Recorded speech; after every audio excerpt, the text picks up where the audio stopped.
Las teorías de las organizaciones. Para entender el tema podemos abordar primero su concepto. Decimos que una teoría es una serie de principios que describen y explican el fenómeno de las organizaciones.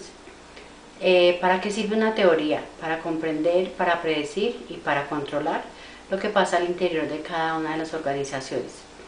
La palabra teoría aparece hacia el año de 1946 con la Escuela de la Teoría de la Organización, o también llamada la teoría behaviorista o de la administración, o la teoría del comportamiento humano dentro de una organización. Esta teoría considera que algunas organizaciones son grandes corporaciones multinacionales, que otras son pequeñas, que son propiedades de tipo familiar, y que algunas producen manufacturas y otras producen servicios. También contempla esta teoría que una organización existe cuando la gente interactúa para desempeñar funciones esenciales que ayuden a alcanzar los objetivos y las metas propuestas por las mismas. En este sentido, se señala que los elementos claves de una organización no son el edificio o el conjunto de políticas y procedimientos, sino que las organizaciones están formadas por personas y las relaciones que tienen unas con otras, para lo cual se debe reconocer la importancia de los recursos humanos, ya que ellos son los que ayudan a contribuir a la organización con su trabajo y a lograr las metas comunes. Otra teoría importante que debemos traer a colación es la de la organización, donde se encuentra integrada por recursos humanos y no humanos, donde están recursos físicos, materiales y financieros. Se dice que la vida de las organizaciones son las personas, y que las personas también lo dan todo porque de una u otra manera convierten su vida en el trabajo que a diario allí realizan. Algunos definen la teoría de la organización como un conjunto amplio de conocimientos con un enfoque multidisciplinario, donde cada disciplina genera preguntas, hipótesis, metodologías y conclusiones que corresponden a sus divisiones particulares del mundo. En este sentido, la teoría de la organización es una ciencia cuya preocupación central es obtener una explicación comprensiva de la organización como un objeto de estudio. Un segundo punto del cual nos vamos a ocupar son las estructuras organizacionales. Alberto Chavenato las define como un patrón, como un diseño para organizar una empresa con el fin de cumplir las metas propuestas y lograr el objetivo deseado. Para seleccionar una estructura adecuada, dice Alberto Chavenato, que se hace necesario comprender que cada empresa es diferente y que puede adoptar la estructura organizacional que más se acomode a sus prioridades, a sus necesidades. La estructura de una organización debe reflejar la situación de la misma. Por ejemplo, podemos conocer el tiempo que lleva funcionando la organización, su tamaño, el tipo de sistema de producción, el grado en que su entorno se maneje, ya sea dinámico o muy complejo. ¿Qué tipos de organizaciones existen? Tenemos una organización formal, una organización lineal, una organización funcional, una denominada línea staff, y por último una denominada comités. ¿Cuál es la estructura formal? ¿Qué es? Esta estructura formal contempla que para proceder correctamente a la organización, un administrador debe generar una estructura que ofrezca las mejores condiciones para la contribución eficaz del desempeño tanto individual como en grupo, para que a futuro se vea el progreso y las metas a nivel grupal. Esta organización esta estructura tiene unas características donde se destaca la división del trabajo. Se utiliza la división del trabajo para hacer más eficiente la producción relacionada con cada uno de los órganos de la empresa. También tiene otra característica, y es que involucra una estructura jerárquica cuya misión es dirigir las operaciones de los niveles que están subordinados. Otra característica indispensable es la distribución de la autoridad y de la responsabilidad, que está referida a la distribución de la autoridad entre los diversos niveles de la estructura y que es conceptualizada como un poder formal, o sea, una propiedad de una persona o de una institución. Henry Fayol decía que la autoridad es el derecho de dar órdenes y el poder de exigir obediencia. También hablamos en esta estructura sobre el racionalismo de la organización formal, que está determinada como un principio básico, y este aduce que sus miembros se comportarán racionalmente, esto es, que se comportarán de acuerdo con las normas lógicas del comportamiento prescritas para cada uno de los integrantes. Encontramos también la organización de estructura lineal. Esta organización se caracteriza porque es simple, está conformada de forma piramidal y explica o da a entender que cada jefe recibe y transmite todo lo que pasa en su área, toda vez que las líneas de comunicación son rígidamente establecidas. Esta estructura es utilizada por pequeñas empresas que se dedican a generar uno o pocos productos en un campo específico del mercado.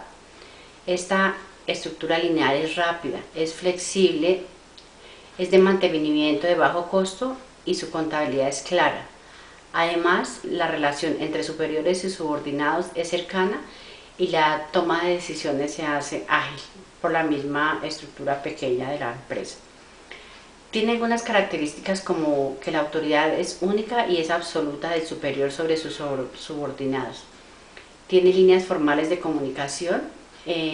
Significa esto que todo órgano o cargo posee dos terminales de comunicación, uno que está orientado hacia arriba y que lo une exclusivamente al órgano o al cargo superior representando su responsabilidad, y otros orientados hacia abajo que lo une exclusivamente a los cargos directamente subordinados.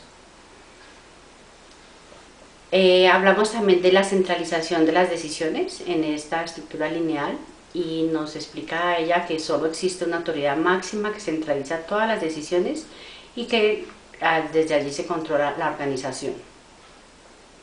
Aparece también dentro del desarrollo del tema una estructura funcional. ¿A qué se refiere? Este es el tipo de estructura organizacional que aplica el principio funcional o principio de la especialización de las funciones de cada tarea. Esta separa, distingue y especializa. Es el germen del staff. A medida que el negocio crece y se desarrolla, las empresas crecen en el campo de la competición y de la producción en masa. Aumenta considerablemente la necesidad de contar con unos órganos altamente especializados y capaces de propiciar innovaciones rápidas y sustanciales. Aquí encontramos una autoridad de conocimiento y se extiende a toda la organización. Ningún superior tiene autoridad total sobre los subordinados, sino que tienen una autoridad parcial y relativa. Esto representa la total negación del principio de la unidad de mando o supervisión única. También encontramos algo muy importante dentro de esta estructura, que son las líneas directas de comunicaciones sobre este tipo de organización, donde las comunicaciones entre los órganos o cargos existentes en la organización son efectuadas directamente sin necesidad de ningún intermediario. Encontramos también la descentralización como una de sus características, donde la descentralización de las decisiones se hace necesaria para una mejor organización y para una mejor producción de cada uno de los que conforman la empresa. También se hace énfasis en la especialización, que esta está basada en la prioridad de la especialización de todos los órganos o de cargos en todos sus niveles dentro de la misma organización. Esta organización funcional tiene también algunas ventajas, como es la de proporcionar el máximo de especialización a los diversos órganos o cargos de la organización. Permite la mejor supervisión y técnica posible o especialización en todos los niveles, pues cada órgano o cada uno reporta ante expertos en su campo de especialización. Desarrolla la comunicación directa, no hay intermediarios, la comunicación es más rápida y hay menos interferencias pues para que se logre. También, como en todo, tiene desventajas. Una de las desventajas de esta organización funcional es que existe dispersión. y pues por consiguiente una pérdida de autoridad de mando. La exigencia de obediencia y la impresión de disciplina en esta organización funcional son aspectos típicos de la organización lineal. No son los fundamentales en la organización. Existe también la subordinación múltiple. Si la organización funcional tiene problemas en la delegación de la autoridad, también los presenta en la delimitación de sus responsabilidades. Otra debilidad o otra falencia es la tendencia a la tensión y a los conflictos.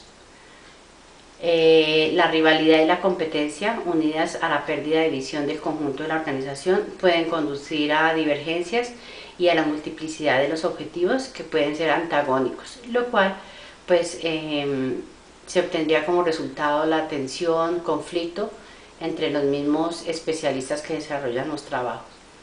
Y dentro de este grupo finalmente tenemos la línea staff. Es el resultado de la organización lineal y de la funcional. Para tratar de aumentar las ventajas de estos dos tipos de organización, se crea un tipo de organización más complejo y a la vez más completo. Esta organización o línea staff tiene algunas características también.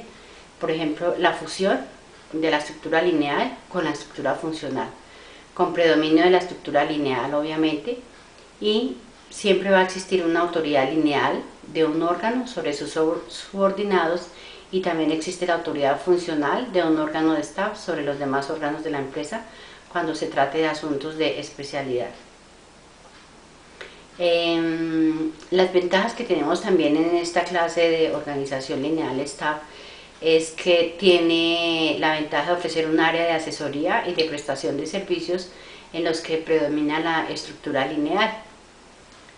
Finalmente, en resumen, los servicios prestados por los especialistas no tienen que ser aceptados exactamente como esto lo recomienda. La línea los adopta como se estime conveniente o de acuerdo a las necesidades de la misma organización.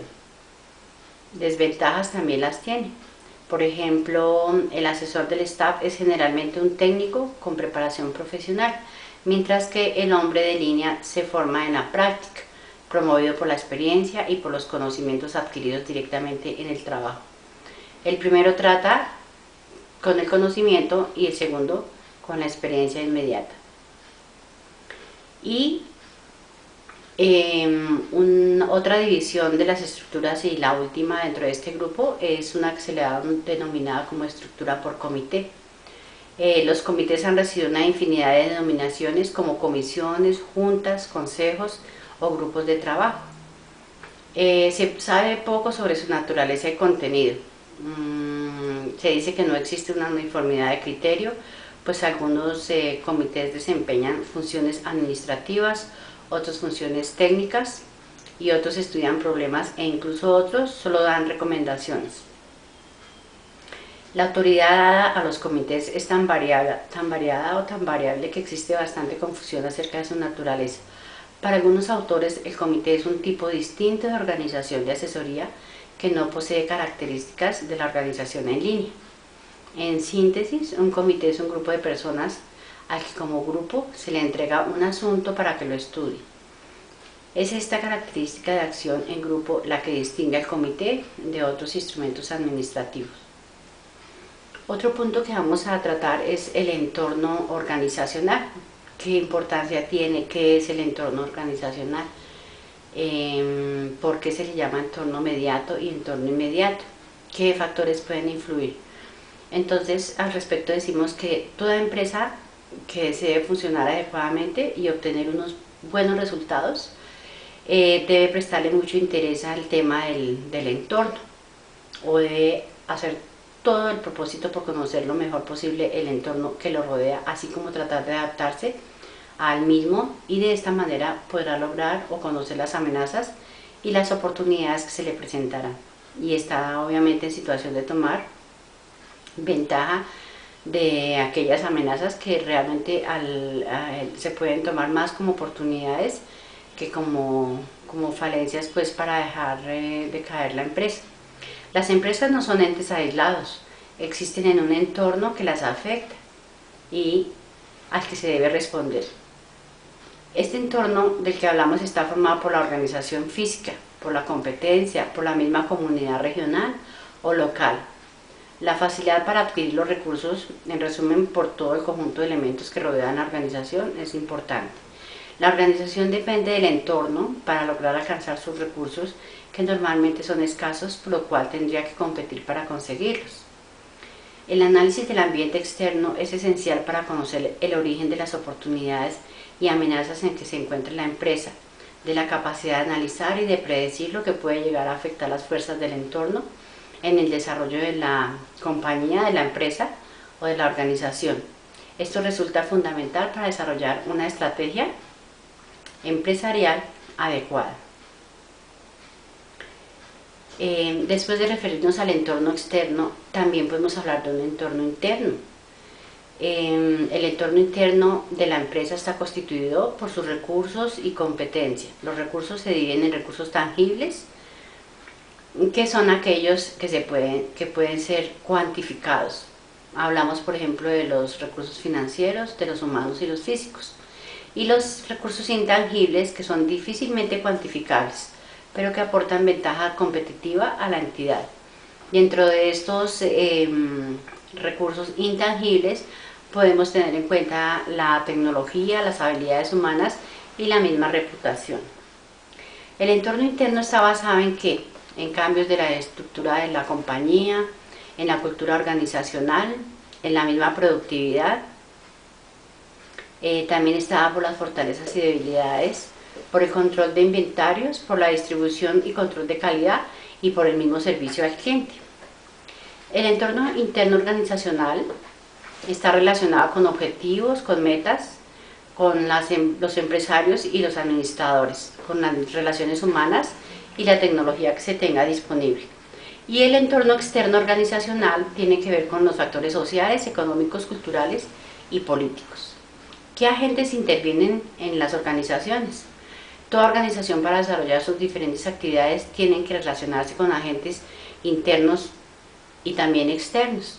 Dentro de estos encontramos los empleados, los usuarios, los proveedores, los inversionistas como socios o empresarios, los mismos sindicatos hacen parte, las comunidades, los medios, los gremios, las asociaciones y los políticos. Para terminar, necesitamos saber los objetivos de toda organización. Pues decimos que toda compañía se traza diferentes objetivos. El objetivo organizacional es una situación deseada que se busca para lograr convertirse en realidad sus metas y objetivos. En general, toda entidad busca permanecer en el tiempo, obteniendo rentabilidad y generando crecimiento en ventas y utilidades. De esta manera encontramos que los objetivos organizacionales se encuentran o se enmarcan en la supervivencia, la rentabilidad y el crecimiento. Ahora vamos, para terminar, a describir, o más bien a decir el concepto de qué es una organización. Se consideran como entidades sociales dirigidas a cumplir sus metas, están diseñadas con una estructura deliberada y con sistemas de actividad, y a la vez están coordinados y vinculados con el ambiente externo. ¿Qué tiene que ver todo este tema con las unidades de información? Si nosotros generalizamos estos conceptos básicos, las unidades de información también las podemos ver o las clasificamos dentro de una organización. ¿Por qué? Porque ellas también trabajan con unas políticas, con unos objetivos y para cumplir unas metas. También están organizadas, algunas según como se quieran acomodar, adoptarán cualquiera de las estructuras que vimos: la estructura lineal, la estructura formal, la estructura staff, la estructura en línea o el comité. Por lo general, las unidades de información buscan vender servicios. ¿A través de qué? A través de la divulgación de la información, a través de la comunicación a partir de las nuevas TIC, las tecnologías de la información y la comunicación. Como conclusión, y personalmente creo que todas las áreas de las bibliotecas o unidades de información se constituyen o son consideradas como verdaderas organizaciones, con un papel muy importante para desempeñar en el fortalecimiento y en el apoyo de la formación profesional o la formación en cualquier nivel. Muchas gracias.